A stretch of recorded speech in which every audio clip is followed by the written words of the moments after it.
Assalamualaikum warahmatullahi wabarakatuh. Di sini saya akan mempresentasikan hasil diskusi kami mengenai konsep pengembangan kurikulum dengan dosen pengampu Ibu Feni Anggreni, SPDI MPD. PowerPoint ini disusun oleh Leni Damayanti dan Rizky Fajar Kinanti. Langsung saja ke pembahasan pertama, yaitu landasan pengembangan kurikulum. Yang pertama ada filosofis, yaitu disesuaikan dengan tujuan pendidikan, filsafat bangsa, masyarakat, sekolah, dan guru.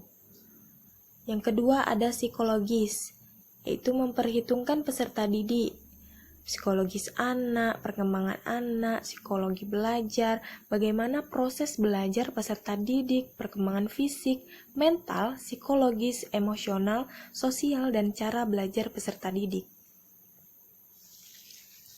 Lalu yang ketiga ada sosiologis, disesuaikan dengan harapan atau kebutuhan orang tua, masyarakat, pemerintah, perkembangan dan kebudayaan manusia, hasil kerja manusia berupa pengetahuan, agama, dan ekonomi. Lalu yang keempat ada organisatoris, yaitu mempertimbangkan bentuk dan organisasi bahan belajar yang akan disajikan. Yang kelima ada yuridis, yaitu pengembangan kurikulum berdasarkan aturan-aturan hukum yang berlaku.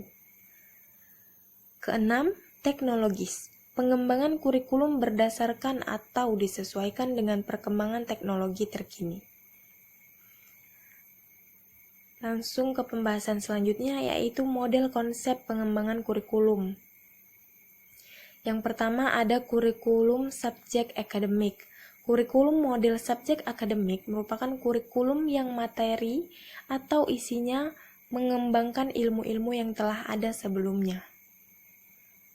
Yang kedua ada kurikulum humanistik, yaitu konsep kurikulum humanistik secara makro berpandangan bahwa pendidikan bertujuan untuk menjadikan peserta didik menjadi manusia yang manusiawi, sehingga pembelajaran yang dilakukan haruslah juga pembelajaran yang memanusiakan manusia.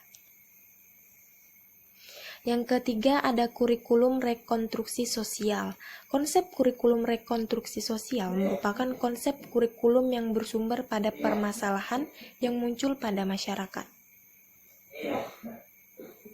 Yang keempat ada kurikulum konfluen. Konsep kurikulum konfluen dapat diartikan sebagai kurikulum yang integratif, adanya saling keterkaitan, satu kesatuan, adanya keseimbangan. Kelima, konsep teknologi. Konsep kurikulum teknologi adalah konsep kurikulum yang senantiasa mengikuti perkembangan ilmu dan teknologi. Pembahasan selanjutnya yaitu model pengembangan kurikulum. Yang pertama ada model administratif atau line staff. Kurikulum dikembangkan dari pusat atau Kemendiknas RI, Direktur Jenderal, Direktur Kanwil Disnakpora Provinsi, Kandiknaspora Kabupaten atau Kota, kemudian ke sekolah atau madrasah. Yang kedua ada model dari bawah atau grassroots model. Model ini kebalikan dari model administratif, yaitu pengembangannya dimulai dari bawah atau bottom up. Guru menyusun kurikulum melalui musyawarah, diketahui kepala sekolah dan komite, mendatangkan tokoh masyarakat dan ahli pendidikan. Yang ketiga ada model Bauscham. Pengembangan kurikulum model ini adalah pengembangan kurikulum yang menetapkan lingkup wilayah terlebih dahulu. Yang keempat ada model terbalik Hilda-Taba atau Tables Inverted Model. Model pengembangan ini dikembangkan oleh tokoh pendidikan yaitu Hilda-Taba, di mana pengembangan ini melalui langkah-langkah seperti eksperimen. Yang kelima ada model hubungan interpersonal dari Rogers. Model pengembangan ini memandang bahwa pengembangan kurikulum harus mengikuti perkembangan subjek peserta didik. Yang keenam ada model action research yang sistematis. Dasar dari pengembangan kurikulum model ini beranggapan bahwa perkembangan kurikulum merupakan perubahan sosial. Yang ketujuh ada model demonstrasi, dan yang kedelapan ada emerging technical model. Pembahasan selanjutnya yaitu langkah-langkah pengembangan kurikulum. Yang pertama, merumuskan tujuan pembelajaran atau instructional objective. Yang kedua, menyeleksi pengalaman belajar atau selection of learning experiences. Yang ketiga, mengorganisasi pengalaman-pengalaman belajar. Yang keempat, mengevaluasi. Selanjutnya yaitu prinsip-prinsip pengembangan kurikulum. Yang pertama, ada prinsip relevansi. Secara internal bahwa kurikulum memiliki relevansi di antara komponen-komponen kurikulum, yaitu tujuan, bahan, strategi, organisasi, dan evaluasi. Yang kedua ada prinsip fleksibilitas.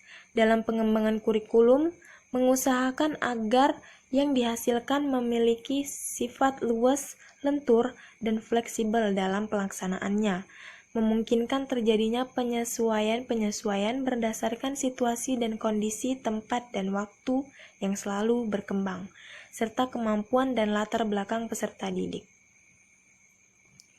Ketiga, ada prinsip kontinuitas, yakni adanya kesinambungan dalam kurikulum baik secara vertikal maupun horizontal.